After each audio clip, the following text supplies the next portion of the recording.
The CDC reports that in 2018 that 42.4% of U.S. adults were obese. The real problem is, this percentage is on the rise. It's no wonder that people are struggling to lose weight. Nearly half of adults have made some attempt to lose weight in the last 12 months. They want to know how to lose weight and keep the weight off. Even young people are overweight. Young people become fatter and fatter as they age. The CDC reports increasing obesity with age among our youth. Obesity is found among 13.9% of young people aged 2 to 5 years of age, jumping to 18.4% among those 6 to 11 years old, and 20.6% among young people 12 to 19 years of age. This is an alarming trend in society today. And medical doctors seem unprepared to stop this trend. There are many ways that people try to lose weight. More and more people are trying one diet plan after another. They are joining gyms, trying to burn more fat. They are eating less. They are cutting back on junk foods, reducing intake of sugar and sweets. They are changing their diets to eat more salads, fruits, and vegetables. They are cutting back on carbohydrates. And, yet, the obesity rates continue to climb. There is a move to consider obesity as a disease. This encourages people to see their medical doctor. The medical community typically treats disease with drugs and operations. Weight loss drugs typically cost from $90 to $700 for 90 doses. Obesity, or bariatric surgery, includes liposuction, gastric bypass, gastric sleeve, or lap band surgery. The obesity coverage website indicates the typical cost of gastric bypass surgery is $23,000. Hospitals and pharmaceutical companies make a lot of money from people who are unable to lose weight. Yet, many people see their weight and fat return after ending their drug regimen, or after a weight loss surgery. That's because neither the drugs nor the surgery address the root cause of their weight gain. So, what does science show as a major cause of weight gain? And, what can you do to reduce or eliminate this cause, and return, naturally, to a healthy weight? Before we get into causes of weight gain, let's discuss 2 hormones that are directly related to regulating your body weight and fat storage. Hormones are signaling molecules that are carried by the circulatory system to target distant organs, in order to regulate physiology and behavior. The 2 hormones of interest to us are leptin and ghrelin. Leptin is made by your fat, or adipose, cells. Leptin primarily signals your hypothalamus, part of your brain, to inhibit hunger and stimulate satiety. That is, it tells your brain that you are not hungry and that you are full. Thus, it helps limit the intake of food. Ghrelin is a hormone produced by specialized cells in the gastrointestinal tract, especially the stomach. Ghrelin activates cells in the anterior pituitary gland and hypothalamic arcuate nucleus. Its effect is to increase your appetite, slow down your metabolism, and limit your ability to burn fat. It seems obvious that you want to increase your production of leptin and decrease your production of ghrelin.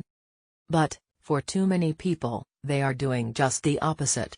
They are producing too little leptin and too much ghrelin. Why is this? As surprising, or even shocking, as this may seem, there is growing evidence that this reversal is caused by a lack of sleep. In the 1960s, adults in the United States reported sleeping between 8 and 8.9 hours a night. The National Sleep Foundation, in 2008, reported an average adult sleep time of only 6.6 hours a night.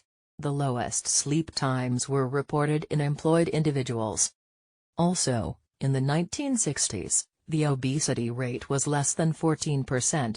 Today, the obesity rate is nearing 40%.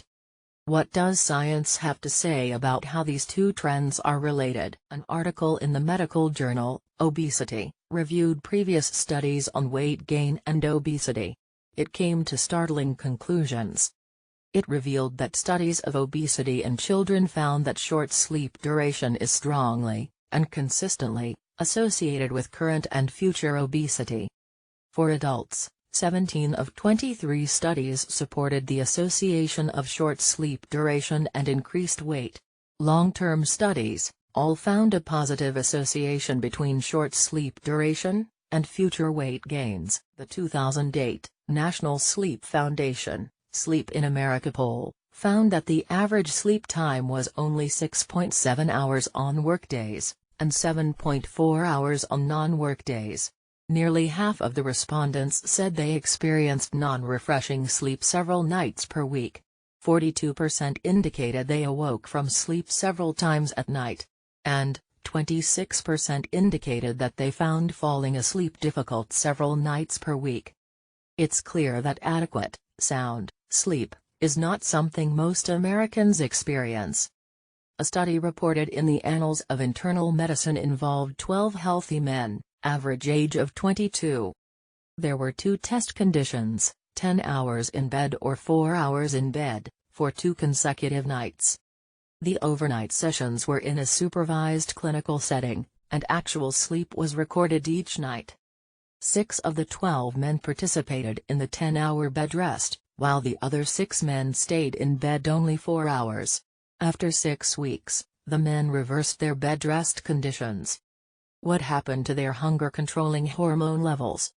After 4 hours in bed, participants had leptin levels that were 18% lower, and mean ghrelin levels that were 28% higher than when the participants spent 10 hours in bed.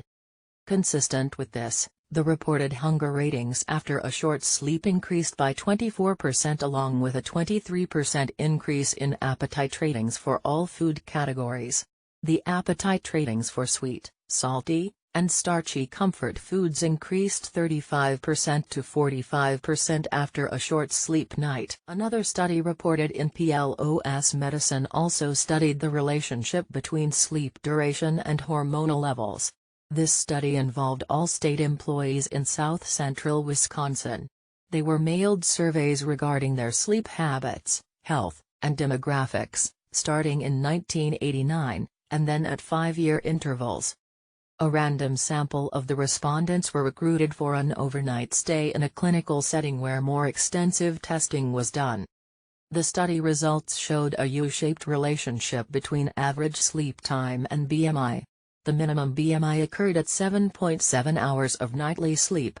For those sleeping less than 8 hours, the increase in BMI was proportional to the decreased sleep. In addition, hormonal levels were compared with sleep durations. The authors concluded that short sleep duration was associated with decreased leptin and increased ghrelin, changes that have also been observed in reaction to food restriction and weight loss, and are typically associated with increased appetite.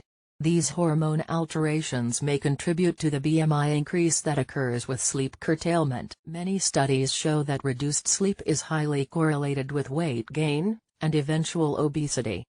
This next study, in the American Journal of Epidemiology, looked at data from the Nurses' Health Study.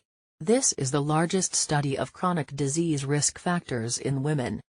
Out of over 68,000 women who responded to the survey in 1986, those who reported their sleep duration were followed for 16 years. The researchers found that over the study period, women sleeping 5 hours or less gained an average of 1.14 kilograms more than those women sleeping 7 hours. Those women sleeping 6 hours gained 0.71 kilograms more than those sleeping 7 hours. The authors of the study conclude. Of these women, 9,509 new cases of obesity were identified. The risk of developing obesity was elevated for those sleeping less than 7 hours per night. There was a 15% increase in risk for those sleeping 5 hours or less each night, and a 6% increase in those sleeping 6 hours. On the other hand, sleeping more than 7 hours was not associated with an increased risk. If you are thinking about going on a diet, then how long you sleep is going to determine whether your diet is effective or not. This next study in the journal, Obesity Facts, involved 123 overweight or obese men and women aged between 25 and 50. They had an average BMI of 33.2. They worked with a dietitian every 2 weeks and established menus with a 600 to 700 calories decrease in daily food intake. These diet plans lasted from 15 to 24 weeks. Body fat mass, sleep quality, and sleep duration were recorded at the start and end of the weight loss program. The study found that an increase in sleep duration was related to an increased loss of body fat, and also, that better sleep quality was associated with increased fat loss. The authors of the study conclude. Specifically, an increase by 1 hour in sleep duration was associated with a decrease of 0.7 kilograms in fat mass, after adjustment for covariates. Our study suggests that sleeping habits can affect the success of a weight loss intervention, and should be taken into account when one decides to start a diet. This next study from the journal, Obesity, involved 245 women, average age of 45 years, who participated in the Jenny Craig weight loss program. 198 of these women were followed for 2 years with repeated body weight measurements. The participants' sleep duration and sleep quality were assessed at the start and after 6 months. Women who experience poor sleep quality, and women who slept less than 7 hours a night, were significantly less likely to experience weight loss. In addition, good sleep efficiency was a significant factor in long-term weight loss when evaluated at 18 months. The authors of the study conclude that overweight, or obese women, who enter a weight loss program, would have a higher chance of continued weight loss success, if their sleep quality is high, or sleep duration averages more than 7 hours per night. Okay. So what have we learned from these scientific studies? First, both sleep quality, and sleep duration, are important for both short-term, and long-term, weight loss. And, second, short sleep duration, and poor sleep quality, cause unwanted changes in your hunger hormones. These sleep problems lower leptin levels, and increased ghrelin levels. This results in stronger hunger signals, and an increased appetite, especially for fattening, comfort foods. Overall, if you do not get good quality sleep, for at least 7 hours a night, you have a major blockage in your attempts to manage your weight.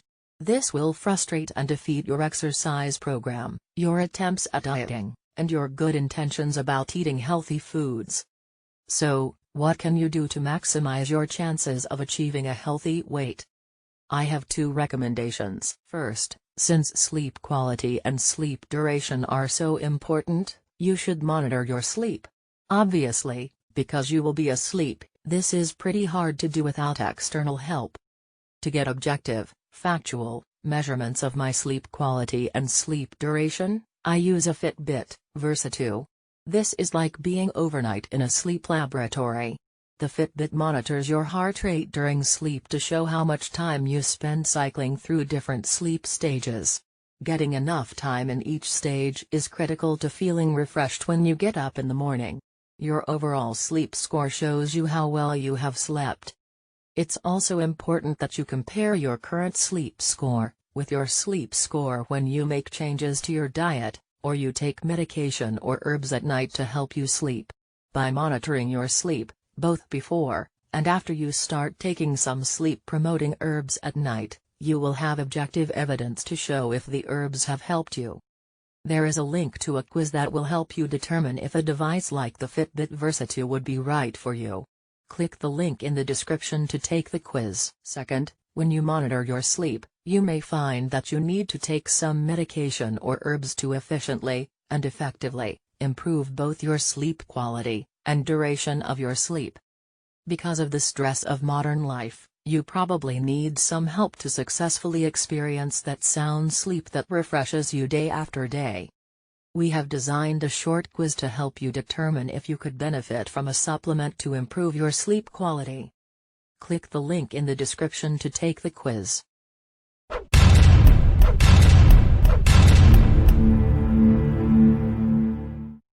Okay. Still here? Here is one last study for you to consider. This last study puts everything together. This study, from the journal Sleep, examined the effects of sleep reduction on body weight, body composition and metabolic variables in people who were on a calorie-restricted diet. The study lasted 8 weeks. All 36 participants were from 35 to 55 years of age, and all were overweight or obese.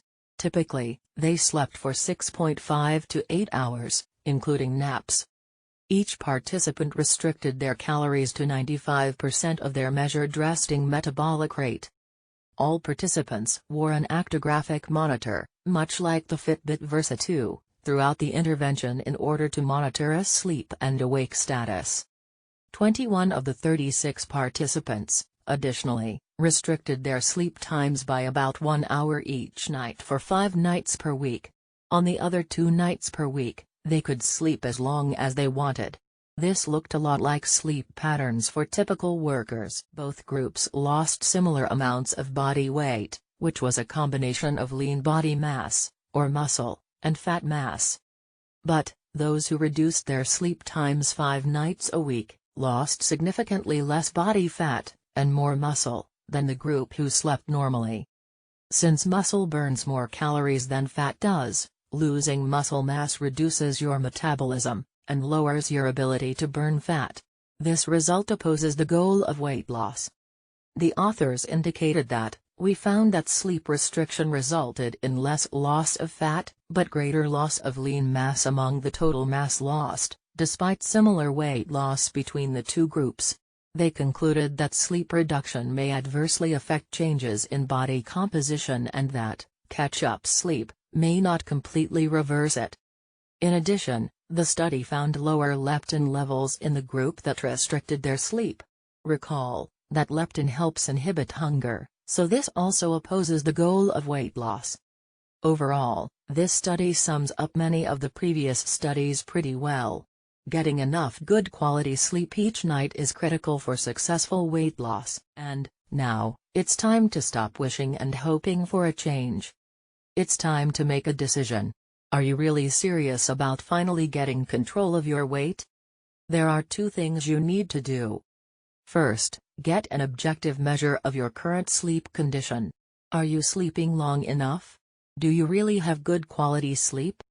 Then, when you make changes, do those changes produce objective, measurable, results? You'll be able to answer these questions with the Fitbit Versa 2. It's what I use. I highly recommend it.